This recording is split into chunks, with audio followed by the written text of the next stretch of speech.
Hello, everyone. Welcome back. So if you're new to me, I'm Shua Allegra, the founder of Grace and Hope Consulting, where we empower people to achieve mental and emotional wellness, reach their full potential, and live fulfilling lives. And we've been talking about resilience. Everything we do here at Grace and Hope Consulting revolves around resilience. And everything we've talking about in previous years are always been around resilience, although even when we don't call it a resilience chat. But I've been inviting new and old friends to come and kind of discuss, add to the conversation and bring value. So today I have a new friend, Dr. Katie Nall, and I'm going to have her introduce herself. Just let us know a little bit who you are and what you do. First of all, Shu, thank you so much for inviting me and for this incredibly important podcast that you have. Resilience is critical to our survival today, so thank you for that. My name is Katie Nall. I'm a Florida mathematician who shows others how to dissolve their waffles, dissolve their worries, anxiety, fear, frustration, lethargy, exhaustion, and stress. I'm a two-time TEDx speaker, and I run masterminds to show people how to grow into abundance and prosperity with grace and hope. So thank you for the invite.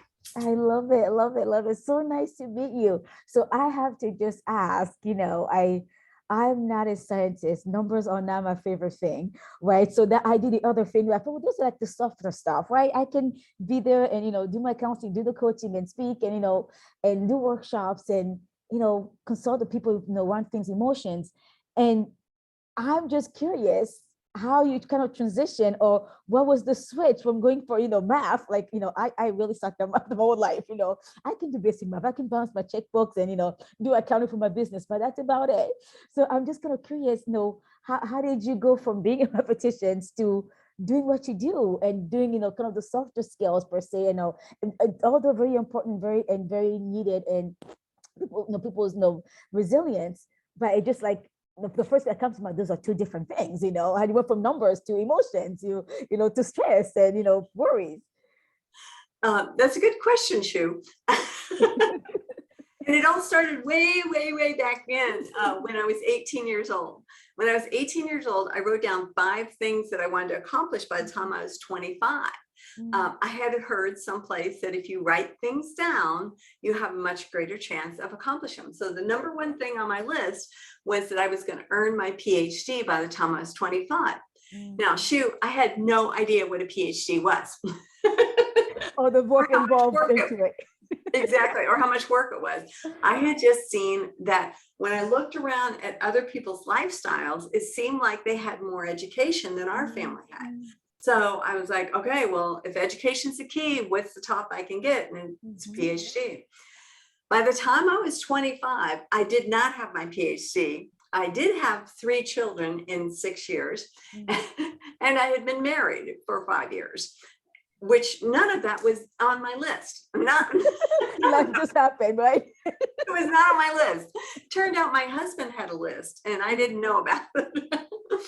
But by the time my youngest child was 25, and I was much older, I was in my mid-50s, and I found myself working at a college where PhDs have value. And so I went to my supervisor and my husband, my family, and I said, hey, what do you think? Should I go ahead and get my PhD? And they're like, as long as you don't bother me, that's fine.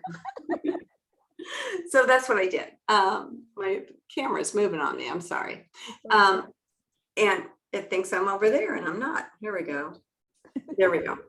And so what happened is I went back to school and I got my PhD in mathematics education. Wow. What in mid-50s, where you think like, no, I don't want to do anything that hard at that point. Well, actually, it was really exciting for me. I really loved it. And like I said, I was working at a college, so I had so many students who came in and they said, I have 1 class left to graduate. I'm like, that's great. Let's get you registered. I was an administrator at the college at that time. And so I'm like, let's get you registered. Let's get you started. And they said, oh no. And I could see they would get flushed. They would start, the water that they had on their hands from sweating could water my plants. They were getting physically ill. I said, what's going on? They said, it's math. And I said, that's great. You saved the best for last. Oh, Shoot, not how they were thinking. That's not how I will be thinking either, Katie. Not at all. I wanted to help these students overcome their fear and anxiety about math. So I did a lot of research saying, how do you overcome fear and anxiety about math? And you know what I found, Shu? Right. Nothing. There was nothing out there. Wow. But I recognized it as a word problem. and as a word problem, Group repetitions, yeah. what you do is you find out what's relevant. And what was relevant is how do you get rid of fear and anxiety in general? Yeah. So it was actually in 2010 that in that February, that month, I signed up for Nick Ortner's free tapping summit. Yeah. And they had 10 days. I watched all 10 days. They talked about finances. They talked about relationships. They talked about addictions. Nobody was talking about math or test anxiety. I had no idea if it was going to work or not, but I bought the book. I bought the DVD. I went out there and I had a room full of students who were petrified. And I said, look, I have no idea if this is going to work or not, but let's try it. Well, shoo, one by one, they started coming back and saying, I think I'm passing my math class. Well, I had no idea who was more surprised, them or me, right? Because I didn't know if it was going to work. So I thought, if this is going to work, I need to get some training because I have no idea what I'm doing. As it turned out, when I got the training, I had no idea what I was doing. But I got trained in level 1, level 2, level 3, trauma, quantum, that's a whole nother thing, picture tapping, and now I'm a mentor and there we go, my camera keeps having fun here. There we go, I got to get in its eye and move it over. I'll stop moving so much, I'm sorry. And now I'm a trainer and a mentor, and my goal was to become a trainer because I just felt like this was so important. I wanted to train others doing it. For comparison, it took me 4 years working full-time to get my PhD in math education. It took me 8 years to become a master trainer working full-time. Wow. Yeah. Oh, it's an amazing story. And wow. And I'm thinking about myself. I used to have test anxiety, especially for math. I could do all the other subjects just fine, but for math. And I think about my children, how math has been a challenge. And wow, I wish there were other teachers in the past where I was like, you know what, I love math and I see my students struggling. I need to go learn the strategy to help them go through this. Who knew, right? Tapping would be the key.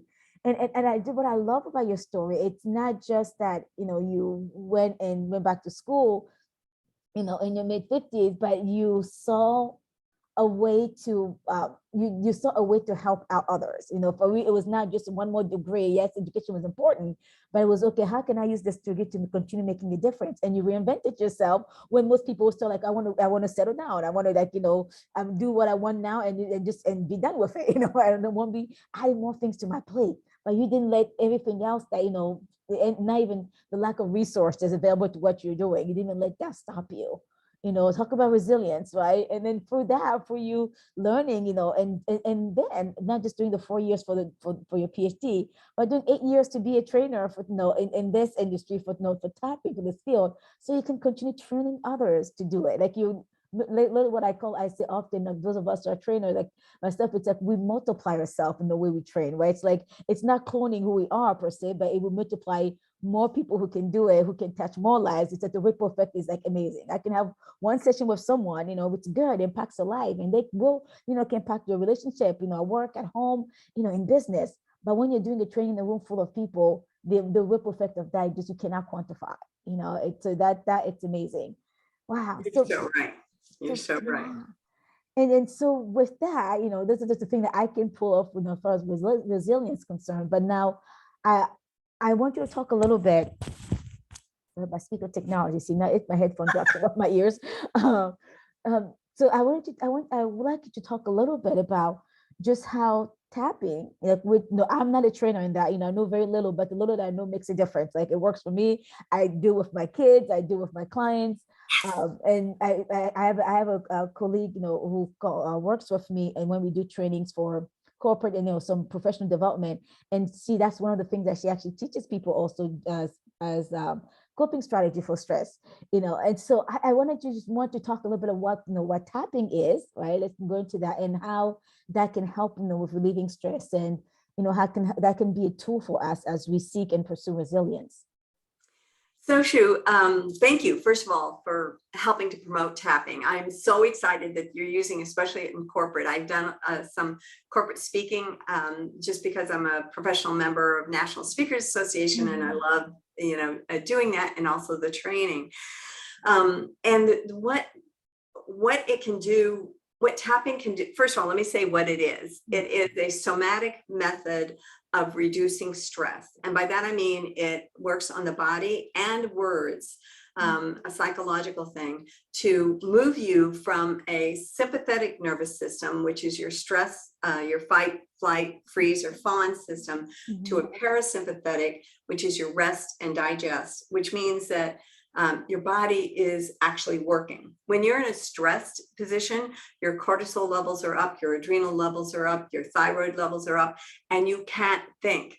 If you want to have a more productive and more effective work environment, and have that grace, have that hope, that you can do that when you move into a parasympathetic system. Tapping itself is really pretty easy, but I have to tell you, Shu, I am so glad that I have so many different versions of tapping that I have learned. I've had people come in, because usually when you do tapping, you have to ask a lot of questions, you get very specific, and it gets very individual. The fact that I know picture tapping has allowed people to come in and say, I'm overwhelmed. And when you have a client that comes in and says, I'm overwhelmed, well, they can't tell you any one specific thing. So picture tapping allows you to address the overwhelm. And then I have people who come in with mysterious ailments, and I'd be glad to tell you some stories if you want. Definitely. And the quantum tapping, which is a little bit out there, but it's past life and healing past life things that has been very, very helpful with a number of my clients. Tapping itself is very simple. You start on the side of your hand between your wrist and your little finger, and you tap right there while repeating 3 sentences. And then you tap on the top of your head. And I'm going to come in for a close-up, so I'm going to scare you a little bit. It's above your nose on the edge of your eyebrow, and then on the side of your eye between your eye and your hairline. And then the next place is where I keep all my bags for a quick getaway, and that's under my eye. And then under your nose, above your lip, then under your lip, above your chin. And then I have my clients tap on their collarbone, and then about 4 inches below your arm, you tap on your ribs. Now I've added another little thing where I just have my clients put their hands on their shoulders and rub down to their elbows, which is part of that, what's called a haverling. So it's actually another soothing kind of thing. And then blow it all out like a cartoon character. So it looks like this. So it kind of takes some of the pressure out of it. And the whole time we're doing it, we are doing something that our culture has told us not to do, and that is repeating negative statements. And the reason why this is important, Shu, is that I've been taught my entire life the power of positivity, positive thinking. And the problem is, just because we're thinking positively all the time, that doesn't mean we're not having negative emotions. And so what ends up happening is we have these negative emotions, and they end up getting stuffed down. And it actually goes into our body. I'm also a Qigong instructor, so I know that it goes into our joints, and the tapping clears that energy out and allows you to have more room for the positive thinking. So that's a very brief explanation of tapping. And what I just showed you is what's called the short round. There's many other, there's the gamut points and many other things that you can do in tapping to increase your grace, increase your hope, and strengthen your resilience so that you can be at the most effective person that you are. Beautiful, beautiful. Yeah. And what I love about tapping, just how simple it is, right? I can be, in the middle of, a challenging day, and just stop and do it for 5 minutes and feel a difference, right? And you can do it at your desk, you can do it as you're getting out of bed. Especially, oh my goodness, it's gonna be a long day. I was just thinking how, for me, for example, today, like you will be recording here on the Sunday, I have these federal stuff, documents, grants that I have to review and submit by tomorrow. I'm like, there goes my weekend, right? So as you're talking, I'm like, I did not tap on that yet. I need to allow some time for that, and kind of just release, some of the overwhelming, and I'll be fine. I'll get over it. I'll get through it, I should say. Yeah, and thank you for just for sharing that. Yeah. Would you like to do a round for you and your audience? Oh, definitely. Let's go for it. Okay, so I'm going to ask you a whole bunch of questions. And this is the general simple version. But Shu, if you had something that created your waffle, your worry, anxiety, fear, frustration, lethargy, exhaustion, or stress, what would it be? I think these grants that I have to review by Monday. So all the documentation involved. So it's a lot of work, something that I love to do, and be able to contribute that way, add value. But it's a lot of work, and it's and it's very tedious. Yeah. So all the work that you have to do on Monday. And when you think about all the work that you have to do on Monday, what emotion does it bring up? What negative emotion does it bring up? Overwhelm. Overwhelm. And from the top of your head to the bottom of your toes, where do you feel that overwhelm in your body? I think the most like my chest, and then my belly a little bit. Yeah. Chest and belly. Okay. And from 0 to 10, where 0 is like, no big deal. I've done this before. I can do this. And 10 is the most overwhelmed you felt in your entire life. What number would you give it? I'll say probably right in the middle, like a 5. A 5. Okay. And is this a true statement? Right here, right now, I feel safe. Yes. Okay. And I'm going to ask you to repeat some words. As I ask you to repeat them, if I say something and you think, you know what, Katie, that's not really true, would you repeat it in your own words in a phrase that might feel more comfortable? Okay, so let's get started. I'm going to lead you along so you and your audience, on the side of your hand, you're going to tap and say, even though. Even though. When I think about that work I have to do on Monday. When I think about the work I have to do on Monday, I feel this overwhelm in my chest and my stomach. I feel this overwhelm in my chest and my stomach. Right here, right now, I feel safe. Right now, right here, I feel safe. Even though. Just thinking about that work on Monday. I feel all this overwhelm in my chest and my stomach. I feel all this overwhelm in my chest and my stomach. Right here, right now, I feel safe. Right now and right here, I feel safe. Even though. My chest and my stomach, even right now. Are feeling overwhelmed. Just thinking about the work I have to do on Monday. Right here, right now, I feel safe. Top of your head. You tap your top of your head and say, overwhelm in my chest and my stomach. Above your nose, on the edge of your eyebrow, overwhelm in my chest and my stomach. Side of the eye, overwhelm in my chest and my stomach. Under your eye, overwhelm in my chest and my stomach. Under the nose, overwhelm in my chest and my stomach. Under the lips, overwhelm in my chest and my stomach. On your collarbone, overwhelm in my chest and my stomach. Give your ribs a good thumping. Overwhelm in my chest and my stomach. Put your hands on your shoulders and blow it out. If you have any water, then take a sip of water. The reason why the water is important, Shu, is that what we just did is something called piezoelectric, where tapping on individual cells creates an electrical impulse. And we know that electricity travels better in water. And so after tapping, you usually increase your water intake.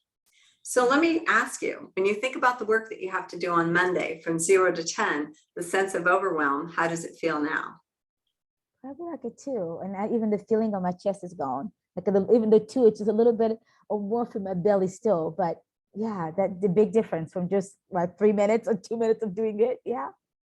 And if you do it a second time, you can get it down to 0, Yeah, which will I increase. believe that, but yeah, definitely, Yeah, definitely. yeah. Wow, beautiful, beautiful. This is it just, and again, so quick, so easy, so simple, but yet very, very effective. Very effective. Wow. And so I guess, if you can just dig a little deeper with that, you talk about there's so many ways, many types of tapping. The only tapping that I know of with this, this one, like, that's that the simple one, I guess now call it. And you mentioned something about, I think you called, was it image or visual tapping? I'm sorry. So there's picture tapping. Picture tap, yeah. Picture tapping, and that's really interesting. And it's really good for people who come in and say, I'm overwhelmed. And you say, what part overwhelms you? Because that's what you do in regular tapping, is like, what part? And you get very specific. If when you're one of my clients, I would have said, what part of doing the work, you would have gotten really, really, they say the more specific, the more terrific. Right. But when you come in and say, I'm overwhelmed, and you can't identify what it is, I give them a handful of markers and some blank paper, and I say, here's the thing, draw how your feelings feel. Let the pen describe your feelings. So some of them draw very elaborate pictures, some of them scribble, some of them just draw a line or a box. So it's individual. And then what we do is we tap on the picture, which is really interesting. And the other thing that's interesting is sometimes I would get a client and we work on something and we can't get it down any further. It gets stuck. And so we'll talk about, like, I had a chiropractor who came into my office one time and she was holding her back, which I thought was unusual for a chiropractor. But we did quantum. Be well aligned, right? Right. And we did quantum tapping, and it was a long held pain that she'd had from a prior life. And we were able to clear it. And it's very interesting because I wasn't quite sure how to process that information until somebody pointed out to me that when my grandmother was pregnant with my mother, that my mother's had all her eggs that she was going to have the ability to have children with. So I had in the DNA that I had in my mother's egg in my grandmother, I had experienced some of what my grandmother had during her pregnancy. And then when my mother was born, her egg, which was me, everything she experienced was in my DNA as well. So by the time I was born, the day I was born, I had all these other experiences in my DNA that when I was quite young may have made me respond to things that I didn't know. And so kind of releasing that through the quantum tapping has been very, very powerful. And that is awesome, because like in the beginning, like I'm pretty sure like people who listen were like, oh, prior life, that what are we talking about here? But as you explain it with the DNA thing, it brings me, I put my trauma hat on, I'm certified in trauma training, in trauma counseling. And so I the way you explain it, to me, what that came to mind was epigenetics. It's the trauma in the genes, right? And so in that DNA. And that's how, people who never experienced, certain things, and they're like, well, my mom, my grandma, great grandma experienced it, and they live and act as if they did. Trauma can live in generation of can travel up to 7 generations without you doing anything. So there's nothing you did or did not do in order to get there. It just kind of happens, right? And even as we talk about the whole work on social justice and, and all of that, this is why, it's important, right? Because people who been, people like me from African descent and minorities, we are dragging through our DNA, all the pain of slavery without even acknowledging it, and not being aware of it. Exactly. And yeah, so it's good to tap into those things, from and prior generations, because it becomes part of your DNA, and you need to restructure that DNA. And it starts, we do a full lot of cognitive therapy. We do a lot of we're wiring the brain with new thoughts and new accepting and creating a new reality for yourself, defining that, and and taking more power back, from what was happening before you even were here. But I love that we can also do that for tapping. I was never aware of that. So, oh my goodness, this is so cool. I love it. I love it. I so love that. That is awesome. Yeah. And the more I think about it too, I'm just then I'm just gonna be like, go keep going. Like I love this stuff. The more I think about it is that for trauma, especially, when trauma that's, it's trapped, trauma gets trapped in the body. The whole, so I love that tapping is a really good way to release, kind of that, and move you from one pathway to another, where it's not trapped in your body, and you can get to the part you can be thinking more and breathing more and resting, instead of being stressed and overwhelmed and being tense. Because when we're overwhelmed, no matter what you're going through, your body's going to start feeling tense. For me, when it's, stress comes, it's laying in the back of my head, like if my neck starts feeling tight and I can't bend over, or I'm on a turn, it's like it feels stiff, right? And some people, sometimes it's a back pain, right? And I have a friend actually who really weird. When she's stressed out, it's her left leg that just feel as heavy as, she's like, it's just a dead weight. I'm like, I never heard of anybody have that kind of symptom, for Yeah. stress, for example, per se.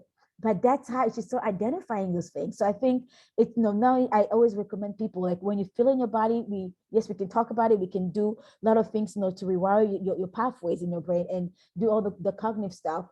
But it's good then to also do the somatic things to release that tension in your body. The massages are good. Tapping is, even more effective and quicker, and easy for you to do anywhere. And, so this is so cool. So yeah, so cool. So when you're stressed out, definitely be looking into tapping. So let us know, how can people connect with you? How can people take advantage of all these good strategies that you have to teach us? Well, I'm a bit of a wordsmith, Shu. So my last name is Nall, Nall. So my name of my company is my last name with the word edge, EDGE. So my website is knowledgecompany.com. NALLEDGECO.com. And all of my offerings are under offerings. They can email me at hello@drnall.com. That's HELLO@DRNALL.com. Or they can call me. I'd love to talk to your audience. My phone number is area code 772-226-0167. And they can call and chat, and we can find out what's going on. Awesome. Thank you so much. Thank you for all that you do, all that you bring to this earth, and how the way you're making a difference in people's lives. But thank you also for just making time to do this and share this knowledge with us. Thank you, Shu. I appreciate you. Yeah, same here. Appreciate you as well. For everyone listening, we'll put the link here to a website. Go there, click, take advantage of what she has to offer. And do it for you, but also do for generations to come. So, speaking of how just trauma and pain and stress gets trapped in the body and get transferred through the DNA, we can start changing that by being well now, so that future generations don't have to go through the same pain that we're enduring. So, as always, be well.